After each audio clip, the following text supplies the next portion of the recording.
background, like how did you get into football in the first place? Okay, so for starters, I'm from Barbados, which is a small island in the Caribbean. I started football when I was about, I want to say 8 years old. Not necessarily started playing like competitively, but I was like playing around with my cousins at home. That's how I started football. I actually started juggling. I didn't know how to do much. And then I started to love the sport. So in primary school, so around 9, 10, I decided that I was going to play. So I joined the boys team in primary school. And yeah, that's how I started playing. However, playing with boys, you know, you don't really get much game time. So that was a struggle for me. Moving on to secondary school, things start to get a little bit more serious with playing football. So I joined my secondary school team. I think I would have played maybe one season. And that one season, I got called up for nationals, so I started playing under 15. I had one year for under 15, so went straight into the national team. Personally, I thought that it was a bit soon for me to just join the national team just, you know, after one season in secondary school. But it was a great experience, and obviously I would have learned a lot. After that, I would have, you know, moved up from under 15 to under 17, so got a little bit more exposure. And yeah, that's basically how I started playing football, and I just took every opportunity that came with it so I can, you know, play at a higher level. Fair enough. Sounds like quite a cool story. Yeah, I actually made a memoir about my football story. Yeah? I did, yeah. Nice. So can you describe like your relationship with like football like right now? So I really love football. Actually, I could say I really love sports because I did play a lot of other sports. I played badminton at an international level as well. I played netball, tried volleyball, that didn't work. But yeah, I do love sports, football particularly, because I had a big decision to make with choosing badminton or football, and as you can see I chose football. So yes, my relationship with football is really good. I can say that football opened a lot of doors for me. I've been to America playing football. I came to, you know, UK playing football, so I feel like football has a place on my heart. Football also allowed me to get like a bigger connection with God, and I know like people would think, how can football do that? But I just think that it worked in such a way that I could, you know, get that connection and, you know, find my way. Yeah. Do you think that's changed like maybe from the past? So like with badminton, were you at any point like more in like wanting to play badminton than football? I did have some points in my life where I thought I could have kept playing badminton, but I also feel like everything happens for a reason, and the path that I take is obviously leading me to where I'm supposed to be. There you go. Mm-hmm. So can you maybe describe like a day in your life?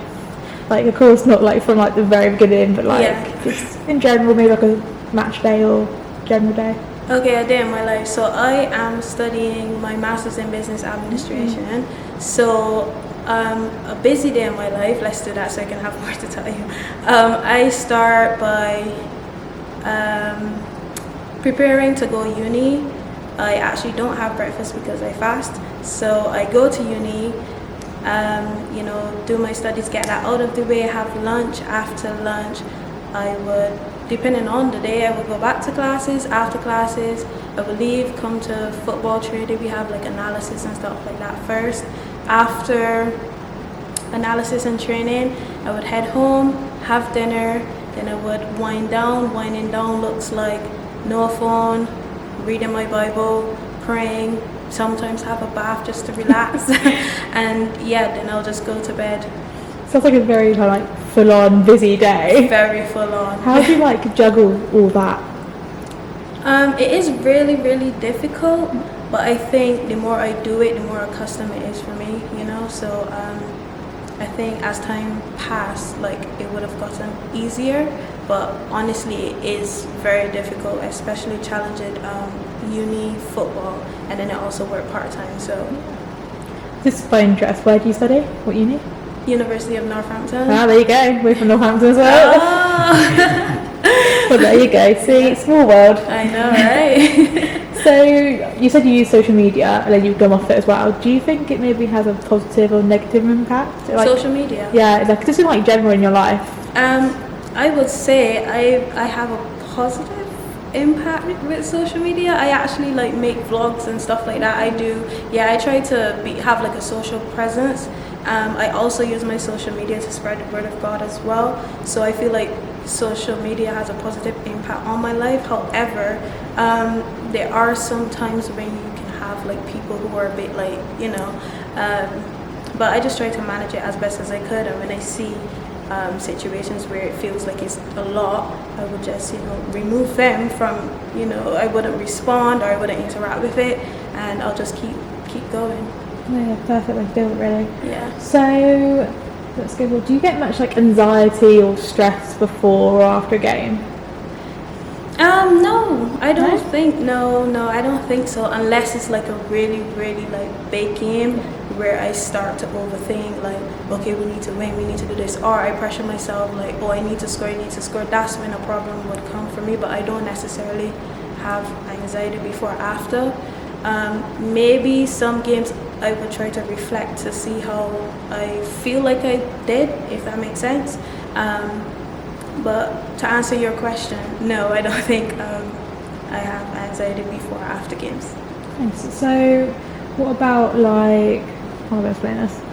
I don't know how to explain it, but are you kind of like comfortable talking to your teammates or maybe some family about like if you are stressed before a game or after a game? Yes, I am comfortable. If I did feel stressed or like if I started to pressure myself, let's say before a game, I would speak to my husband first, or if he's not in a position where he can respond to me, like because he has his life as well, I would call my mom, or I would call past coaches, like coaches from Barbados, because I have one coach that always stays in touch, and anytime that I feel like I need someone to actually talk about, to calm my nerves before a game, like I would always speak to Carvin. He's actually my secondary school coach, the one that got me into the national team, so that's kind of why like I would always go back to him, because I feel like he saw when I moved up the ladder basically. So yeah, that's who I would go to. So talking about international, yeah, what's international club? Well done, of course. Thank you. How do you feel when you play those games? Do you feel it's like a bit more like pressure to do well because it's for your country? Oh, definitely. I feel like when I'm playing for my country, it feels as though I'm carrying like everyone from my country on my back. So it's like whenever I get on the pitch, it's like, okay, you're not just playing for you anymore. You're not just playing to have fun, but you're playing with your country, behind you. So it's like every time I get on the pitch, I want to make sure that I play well. I want to make sure that I score, obviously as a striker. And yeah, it's a lot of pressure when you play for your national team, but it is really good, like the honor and the pride to actually play for your national team kind of, outweighs like the pressure that comes with it, if that makes sense. So yeah. Fair enough. Yeah. So do you think the club, or maybe your international club, provide enough mental health support? So internationally we do have this support there. Honestly, I would say we could have more support when it comes to the mental side of it, because I feel like there can never be enough support for mental health, and I feel like some people don't really feel comfortable talking to certain people. So if you could have different resources that different people can use and give them the option to use, I feel like that would be beneficial. In terms of football, I believe we do have good resources, like speaking with Emma and stuff like that. And for women, I feel like women are sometimes more inclined to speaking with women about certain things. So I feel like here at Dawns, we do have a good, support system when it comes to mental health. But like I said, on the international level, I feel like we could probably do a bit more for our women's team. Do you think there's like much of a difference between like WSL and like what you guys receive? Yes, yeah, definitely. I feel like there is a big gap between WSL and the lower tiers. And I'm sure Chloe Kelly would have spoken on this before in previous interviews where she mentioned that lower tiers should have a lot more support, whether that being financially or mentally, just so that because I feel like these tiers below are the tiers that help players to reach WSL. So without that support in these lower tiers, it will be difficult for people to move up and continue to reach like higher levels like WSL.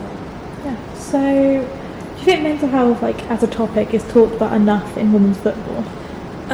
No, I feel like we could do a bigger or put a lot more effort into speaking about mental health for women. I know that there are people that try to do it, but if we could have more support for women and allow women to know that there is support out here for them, it will be much better. But overall, I feel like people are trying. However, we could try to do some more to support women that play football. Of course. So last question, a bit more upbeat. If there's like a young girl, young boy out there about to step into the football scene for the first time, what advice would you give them? Okay, so what I always say to people who are now starting out is don't give up, because at the beginning it will feel very difficult. However, if you just keep working hard, if you put in the work, like there's nothing that can stop you. And honestly, if the path is for you to be a great footballer, just keep going, because you will get there. And always believe and put your trust in God. That's all I needed from you. Thank you so much for doing that. I really appreciate it.